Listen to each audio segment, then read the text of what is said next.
Dans ce chapitre, nous allons découvrir une nouvelle grandeur, la quantité de matière. À notre échelle, dite macroscopique, un échantillon de matière contient un nombre considérable d'entités chimiques. Prenons l'exemple d'un morceau de carbone pesant 10 grammes. Ce morceau de carbone ne contient que des atomes de carbone 12. Or, un atome de carbone 12 contient 12 nucléons et 6 électrons. Nous avons vu précédemment que la masse d'un atome était quasiment essentiellement due aux nucléons. On ne mesurera donc la masse d'un atome qu'à l'aide de ses nucléons. Sachant qu'un nucléon a une masse de 1,67 10 puissance moins 27 kg ou 1,67 fois 10 puissance moins 24 g, on en déduit qu'un atome de carbone a une masse de 2 fois 10 puissance moins 23 g. Il y a donc 5 fois 10 puissance 23 atomes dans 10 grammes de carbone 12. Faire l'application numéro 1.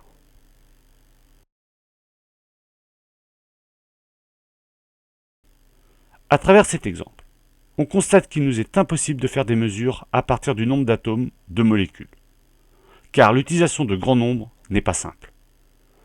Les chimistes ont donc décidé de créer une nouvelle grandeur, la quantité de matière, qui a pour unité la mole, de symbole les lettres MOL.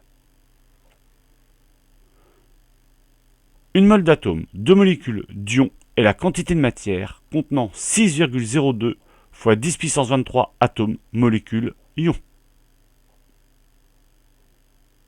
Une mole d'entité est un paquet contenant 6,10 puissance 23 entités. Ce nombre est appelé constante d'Avogadro et noté Na.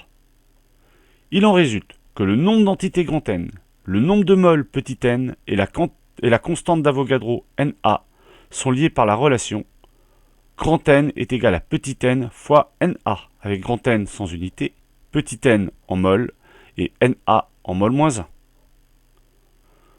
On utilise parfois comme unité la millimole. Une millimole est égale à 1 10 puissance moins 3 mol.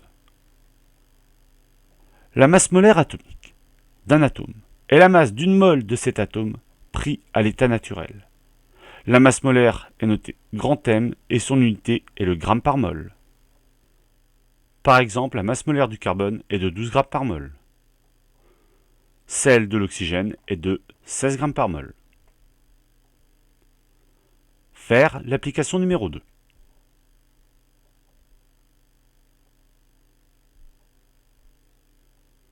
La masse molaire d'une espèce chimique est la masse d'une mole de cette espèce chimique.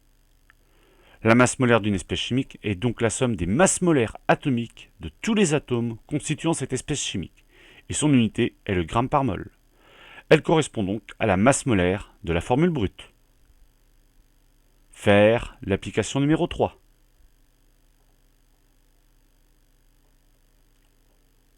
Faire l'application numéro 4.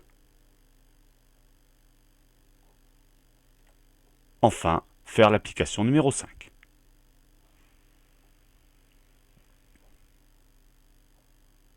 La masse M est la quantité de matière petit n d'un échantillon contenant une espèce chimique de masse molaire grand M sont liés par la relation petit m est égal à petit n fois grand M, avec petit m en grammes, petit n en mol et grand M en grammes par mol.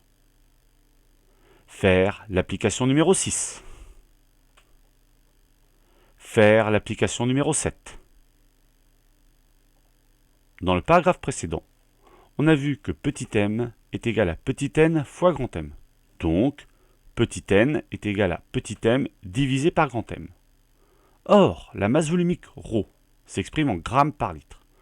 Donc, ρ est une masse divisée par un volume. On en déduit donc que petit m est égal à ρ fois V. Il vient alors que petit n est égal à ρ fois V divisé par grand M. Faire l'application numéro 8. Nous allons voir maintenant les relations entre la quantité de matière et les solutions.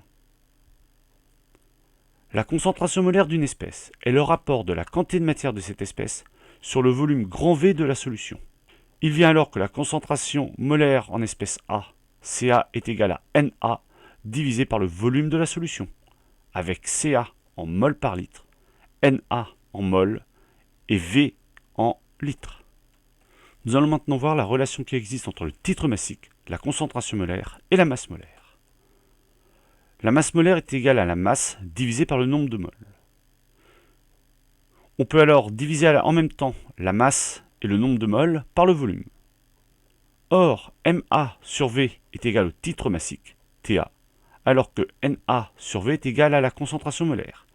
Il vient donc que Ma est égal à Ta sur Ca. Faire la dernière application.